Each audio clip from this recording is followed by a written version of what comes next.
Welcome back. We are fortunate to possess several ancient plays written 2,500 years ago. Greek theater began in the 6th century BC in Athens with a performance of tragedy plays at religious festivals. These in turn inspired the genre of Greek comedy plays. The two types of Greek drama would be hugely popular, and performances spread around the Mediterranean and influenced Hellenistic and Roman theater. Thus, the works of such great playwrights as Aeschylus, Sophocles, Euripides, and Aristophanes formed the foundation upon which all modern theater is based. It is good to understand a little about the ancient Greek religion. Ancient Greek was mostly polytheistic, which means they worshipped many gods. Poly means many, and theistic means gods, so many gods. These gods and goddesses usually only controlled one thing in the world, but they were good at what they did. We know that Poseidon controlled the sea, and Athena controlled the wars and the wisdom. The Greeks created stories trying to understand nature, and those later turned into myths. Of course, Homer, as you know, wrote the most extensive narratives about the myths. Three playwrights, known as the tragedians simply because they wrote tragedies, are named Aeschylus, Sophocles, and Euripides. What is a tragedy? It is a dramatic play having a fatal or mournful issue. Most of the tragedies are about a person of royal blood making a terrible mistake, or through a flaw of character, falls to the depths of misery or death. Aristotle tells us in his books Poetics that tragedies imitate actions and reactions that instill pity and fear in the viewers, helping them to make better choices for themselves. Aeschylus was known as the father of tragedy. He was once sent as a child to watch grapes ripen in the countryside. When he fell asleep, though, Dionysus appeared to him in a dream and commanded him to write tragedies. So Aeschylus began to write a tragedy the next morning, and he succeeded. As far as innovations to plays go, Aeschylus tried to incorporate more actors into his plays and tried to get the chorus directly involved in the storyline of the play, rather than just having them exchange dialogue. He addresses intricate religious problems. Some of Aeschylus's most famous plays include Agamemnon, where he describes how the gods punish a family for a series of murders. This year, we're going to read a trilogy including Agamemnon. The Persians, he wrote, in which the Athenian victory at Salamis is celebrated. And then another one was Prometheus Bound, where the myth of Prometheus, the world's first humanitarian, is discussed. Sophocles was destined to become one of the great playwrights of his era. Since he was the son of a prosperous merchant, he would enjoy all the luxuries of a flourishing Greek empire. He studied all of the arts. By age 16, he was already known for his beauty and grace and was chosen to lead a choir of boys at a celebration. After he completed his studies 12 years later, he was ready to compete in the city Dionysia, which was a festival held every year at the Theatre of Dionysus, in which new plays were presented. In his first competition, Sophocles took first prize, actually surpassing Aeschylus himself. More than 120 plays were to follow, and he would then go on to win 18 first prizes, and following that, he would never fail to take at least second. Sophocles abandoned the trilogic form, which means telling one story using 3 separate plays, and he packed the story into a shorter, more concise form that allowed for more dramatic possibilities. So some of Sophocles' plays include Oedipus the King, which is generally considered his greatest work, and we're going to read it this year. Oedipus unwittingly kills his father and marries his mother in an attempt to avoid a prophecy that he fulfills anyway. Antigone describes the tale of a passionate young woman who refuses to submit to earthly authority when it forbids a proper burial for her brother Polynices. Antigone is actually Oedipus's daughter, and we're going to read that play as well. Those two could probably be considered part of a trilogy. And there's another one called Oedipus at Colonus, but each one of them were written to stand alone, to tell an entire story in one play. So as I said before, Sophocles abandoned that idea of writing trilogies.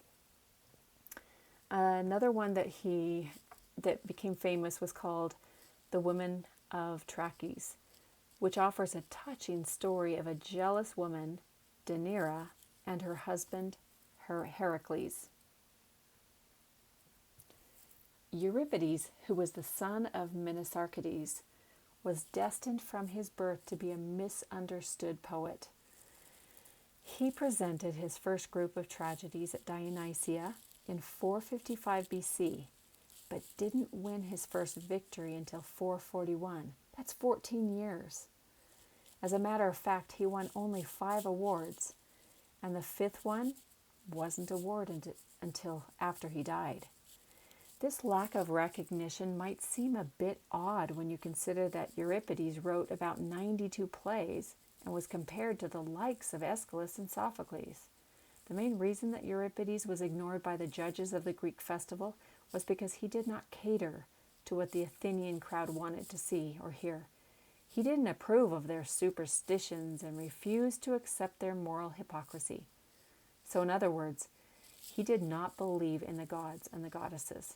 He was more of a true Sophic, and we've talked about that before. The Sophics are the ones that reject God. They believe that the human is more important and there's no need for a God.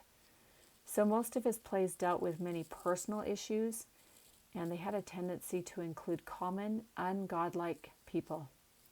So some of his famous plays include Medea, where he takes a look at the frenzied jealousy and revenge of a woman who has lost her husband's interest. We're going to read this one. Another one is Hecuba, in which he documents the cruelty of Greek warriors who enslave the Trojan queen and sacrifice her daughter at the tomb of Achilles. Now we move away from the tragedies a little bit and to the most famous of the comedians. Comedy in ancient Greece meant something different than our modern definition.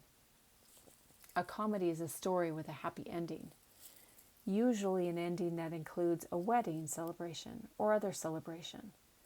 Unfortunately, we know less about Aristophanes the man than we do about his plays, and most of what we do know about him is through references in the plays themselves. Oblique references in later plays suggest that he was probably born around 446 or 448 BC, possibly the son of a man named Philippos from the island of Aegina, although he was almost certainly educated in Athens. He was writing at a time after the euphoria of Greece's military victories over the Persians, when the Peloponnesian War had largely curtailed Athens' ambitions as an imperial power. However, although Athens' empire had been largely dismantled, it had nevertheless become the intellectual center of Greece, and Aristophanes was an important figure in this change in intellectual fashions. Aristophanes was a prolific and much acclaimed comic playwright of ancient Greece. He's sometimes referred to as the father of comedy. 11 of his 40 plays have come down to us virtually complete, along with up to 1,000 brief fragments of other works, and are the only real examples we have of a genre of comic drama known as Old Comedy. Aristophanes' works recreate the life of ancient Athens perhaps more convincingly than those of any other author, although his biting satire and ridicule of his contemporaries often come close to slander. We are going to read The Frogs, which puts the the three previous tragedians on trial, or maybe better said, in a competition with one another. You're going to have to read it, and find out which one of them wins. So some of his most famous plays are The Frogs, which I just now talked about, and The Clouds, which plays an attack on the modern education and morals as taught by the radical intellectuals known as the Sophists. The problem is that the main victim is Socrates, who is purposefully and unfairly treated as one of the Sophists, which he was not.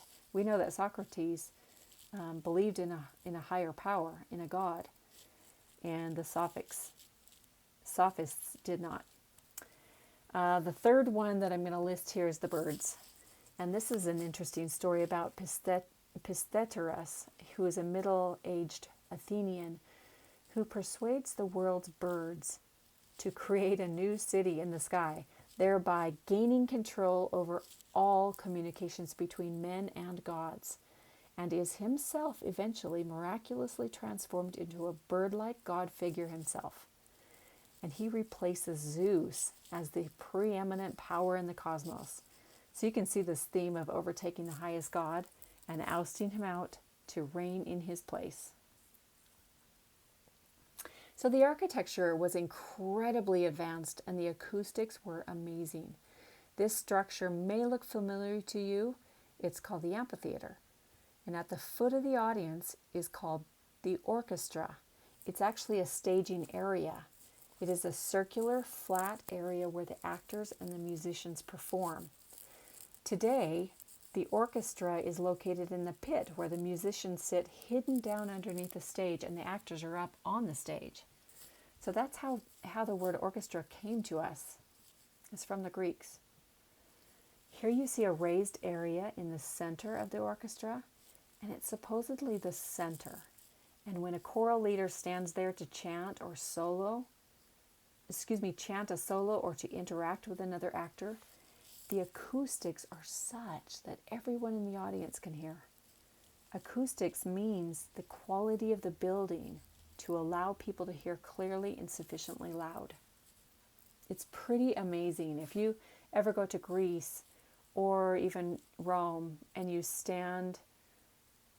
have somebody stand in the center of the orchestra and you're sitting up in the audience's seats, you will be able to hear your friend speaking and every word that they speak. It's pretty amazing.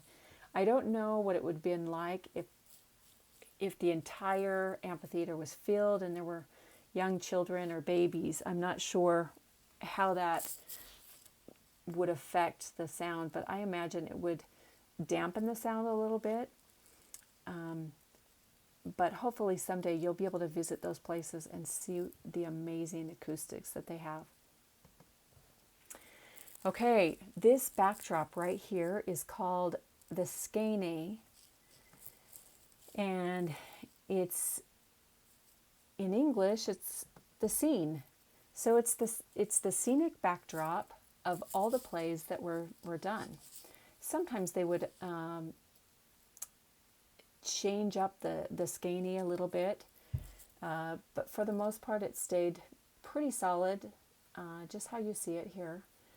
Of course, it would be pretty difficult to change stone like that, but sometimes they added to or took away, just depending on what they were going to do. So we get this word scene from the Greeks. And another word is called obscene or obscene, and it means off stage or behind the scenes. So you've heard of the word obscene before, right? And you know that it has a negative meaning and that it's usually something that should not be seen at all because it's an awful, immoral thing to see. So if you're thinking of something that's pretty awful, you think that's obscene. I don't want to see that, right? Well, this word came from the Greeks, and what it originally meant was that while the people were watching actions and the storyline and anything that had to do with violence, those violent things were done off stage so that when the people came to see the plays, they would not see anything that was violent. They would hear about the violence. They would hear about someone killing someone else or drowning someone or some other awful action, but they would never witness it. And this is why, and it is very fascinating. First of all, I want you to imagine an older woman being mugged on the street and you're there watching it. Your first inclination probably is to go over and save the woman, right? So somehow you decide to get in there and help that woman and ward off that evil person because that's your natural inclination, to help people, to love them, to help them. Well, on stage, when you come to watch this story, the Greeks felt like if people were to see the evil violence going on, that our natural inclination would be to run down the aisle and help them. But we know this is just a story and is just pretend. And so we train our hearts and minds to not go help. Well, the Greeks are saying that is very immoral, to train ourselves to not be affected when somebody is killed or hurt or offended or any of those things. And so they felt they needed to have every bit of violence, every bit of evil off stage so that people would not have to train themselves to be okay in letting this violence happen. And that's where we get this idea of obscene. So that everything that we shouldn't see should be off stage, right? How is that different than in our day? Are we seeing more and more of the actual violence on TV and movies? What about the violent video games where we not only see the violence, but we are moving an avatar, a visual representation of ourselves, moved by our own hands to do the violence itself? What do you think of the Greek ideal of keeping dramatic violence, the violence we see in theater and movies off stage? Do you agree with the ancient Greeks or not? The Greeks basically were saying, I should not see any violence and not help the victim, or it will corrupt my soul. I'm going to say that again. I'm going to say it more correctly. I should not see any violence and not help the victim, or it will corrupt my soul. So, the first Greek dramas were lengthy choral songs with only a little bit of action. You can imagine a bunch of actors standing in a row or singing in a choral area, singing the odes of what is going on, and along with them there's a little bit of action, portrayed by one choral leader coming forward to sing a solo. As drama developed, you would have two choral actors come forward and interact with each other, along with playing the parts of the characters singing one to another. So, the cultural difference with today is that in our plays today, in our movies, we have a lot of action, quite a bit of action. Many actors acting and not much chorus, in fact none, unless of course it is a musical, which more closely follows a Greek drama. So choreography is a word straight from the Greeks. Choreo means dance, and graphic means writing or words and lyrics. So basically when you had people moving from one side to the other side in the orchestra, which is that flat staging area, you would see dancing and singing. So choreography just meant that there was dance and words or lyrics. And the structure of the music is really, really interesting. When the actors moved from stage right to stage left, they sang the strophe part of the chorus. And on the other hand, when they moved from stage left to stage right, they sang the next part of the chorus called the antistrophe. And then next came the stasiemon, where they stood in place and sang. And all three of these parts together are called the ode. Next, you would see a bit of action, and just a little bit of action. And this was usually when the choral leader came forward to sing a solo, or when he sang with one or two other actors. This part is called the episode. Epi meaning action and ode meaning song. Therefore, together they were an episode, or the action part of the song. So you're going to be reading these plays, and you're going to see a typical structure of the tragedy. There's always a prologue, and that just means they're going to present the topic of the tragedy. And it'll be several lines, and they will basically say the whole theme of the whole theme of that tragedy. So you can get quite a bit in the prologue about what you're going to be reading about. The parode is the entry chant of the chorus. So it's the first time we meet the chorus, and they're going to come in and they're going to sing, chanting parts of the story or what's going to be coming, following what they're singing about. And then the episodes, which there's typically 3 to 5 of those in each tragedy. This is where the actors interact with the chorus, and they are at least partially sung or chanted. Speeches and dialogue are typically in iambic hexameter, which just means that there's going to be 12 syllables on each line. And each episode is terminated by a stazimon. And that's where the actors and chorus sing together in place. They're not moving. The statusmon is a choral ode in which the chorus may comment on or react in the preceding episode. You're going to see a lot of this with Aeschylus, our first playwright that we're going to read. You see the chorus kind of giving some moral projections of what's going on and some reactions of decisions that they're making. And then the exode is the exit song of the chorus after the last episode. So it's where they end the play. Something interesting is the letters EX, you see in exode and also in exit there. That means out in Latin, which they got that from the Greeks, and it just means out.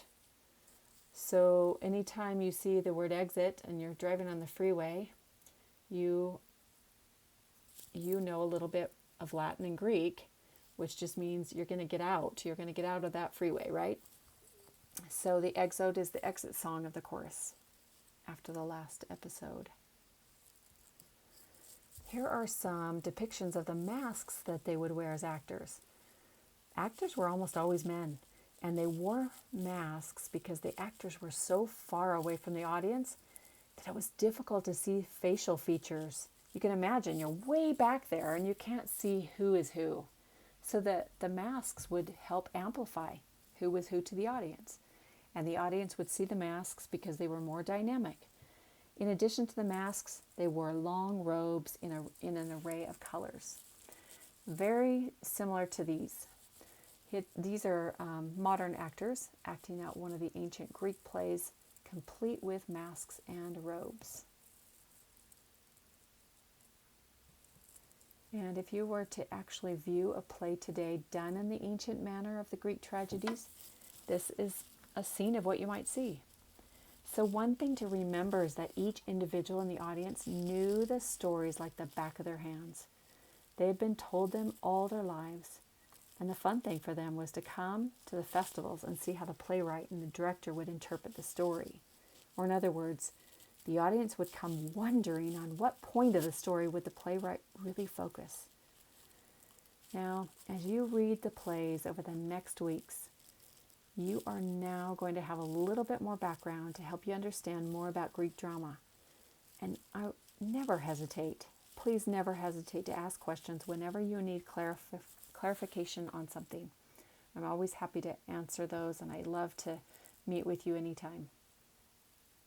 Goodbye for now.